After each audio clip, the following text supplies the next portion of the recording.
MES ದಬ್ಬಾಳಿಕೆ ಖಂಡಿಸಿ Vatal Nagaraj March 22ಕ್ಕೆ ಕರೆ ನೀಡಿರೋ ಬಂದ್ಗೆ ಕರವೆಯ ಪ್ರವೀಣ್ ಶೆಟ್ಟಿ ಬೆಂಬಲ ಕೊಟ್ಟಿದ್ದಾರೆ. ವಾಟಾಳ್ ನಾಗರಾಜ್ ಹಿರಿಯ ಮುಖಂಡರು, ಅವರ ಬಗ್ಗೆ ತುಂಬಾ ಗೌರವ ಇದೆ. ನಮ್ಮ ಹೋರಾಟಗಳಿಗೆ ಬೆಂಬಲ ಕೊಟ್ಟಿದ್ದಾರೆ, ಅವರ ಹೋರಾಟಕ್ಕೆ ನಮ್ಮ ಬೆಂಬಲ ಇದೆ.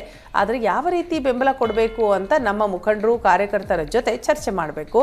ನಮ್ಮಲ್ಲಿ ಅನೇಕ ಕಾರ್ಯಕರ್ತರು ಹೋರಾಟ ಮಾಡಿ ಕೇಸ್ ಹಾಕಿಸ್ಕೊಂಡು ಇವತ್ತಿಗೂ ಓಡಾಡ್ತಿದ್ದಾರೆ.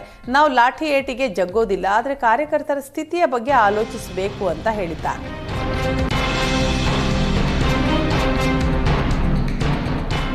ಡಿಕೆ ರವಿ ಮತ್ತು ಎಸ್ಎಂ ಕೃಷ್ಣ ಕಂಚಿನ ಪ್ರತಿಮೆ ಪ್ರತಿಷ್ಠಾಪಿಸಲು ಅನುಮತಿ ನೀಡುವಂತೆ ಶಾಸಕ ಮುನಿರತ್ನ ಡಿಸಿಎಂ ಡಿಕೆಶಿಗೆ ಪತ್ರ ಬರೆದಿದ್ದಾರೆ.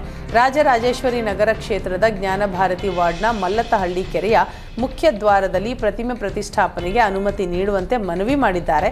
ರಾಜ್ಯದ ರೈತಾಪಿ ಕುಟುಂಬದಲ್ಲಿ ಹುಟ್ಟಿ ಕಡು ಬಡತನದಲ್ಲೇ ವಿದ್ಯಾಭ್ಯಾಸ ಮಾಡಿ ಐಎಎಸ್ ಆದವರು ಡಿಕೆ ರವಿ.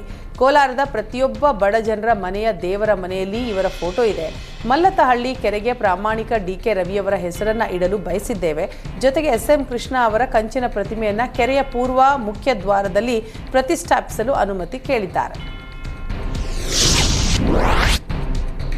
ಬಿಜೆಪಿ ಕಾಂಗ್ರೆಸ್ ಜಟಾಪಟಿಯ ಮಧ್ಯೆ ಗದಗ ಬೆಟಗೇರಿ ನಗರಸಭೆ ಚುನಾವಣೆ ನಿನ್ನೆ ಪ್ರಕ್ರಿಯೆ ನಡೆದಿದೆ.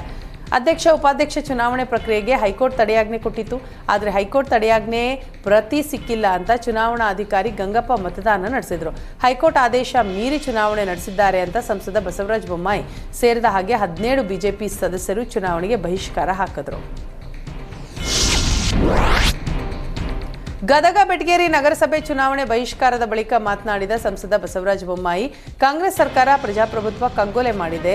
ಬಿಜೆಪಿಯ 3 ಸದಸ್ಯರ ಸದಸ್ಯತ್ವ ಕಾನೂನು ಬಾಹಿರವಾಗಿ ರದ್ದು ಮಾಡಿದ್ದಾರೆ. ಕೋರ್ಟ್ ಕೂಡ ಚುನಾವಣೆ ಮುಂದೂಡಿಕೆ ಮಾಡಲು ಆದೇಶ ಕೊಟ್ಟಿತ್ತು. ಚುನಾವಣಾ ಅಧಿಕಾರಿ ಗಂಗಪ್ಪ ಇಮೇಲ್ ಬಂದ್ ಮಾಡಿಕೊಂಡು ಕುಳಿತಿದ್ರು. ಚುನಾವಣಾ ಅಧಿಕಾರಿ ಸಚಿವ ಎಚ್.ಕೆ. ಪಾಟೀಲ್ ನಿರ್ದೇಶನದಂತೆ ನಡೆದುಕೊಂಡಿದ್ದಾರೆ.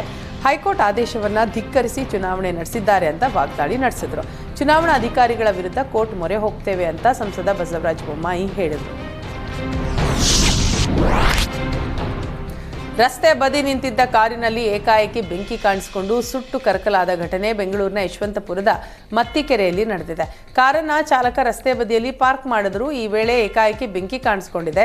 ಕೂಡಲೇ ಚಾಲಕ ಕಾರಿನಿಂದ ಇಳಿದು ಹೊರ ಬಂದಿದ್ದಾನೆ. ಶಾರ್ಟ್ ಸರ್ಕ್ಯೂಟ್ನಿಂದ ಬೆಂಕಿ ತಗುಲಿರುವ ಶಂಕೆ ವ್ಯಕ್ತವಾಗಿದೆ.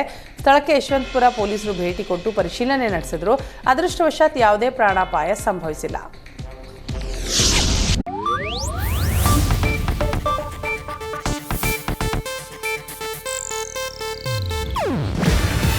ಇದು ಏಷ್ಯಾನೆಟ್ ನ್ಯೂಸ್ ನೆಟ್ವರ್ಕ್ ಪ್ರಸ್ತುತಿ. ನೀವು ನೋಡ್ತಿದ್ದೀರಾ ಏಷ್ಯಾನೆಟ್ ಸುವರ್ಣ ನ್ಯೂಸ್.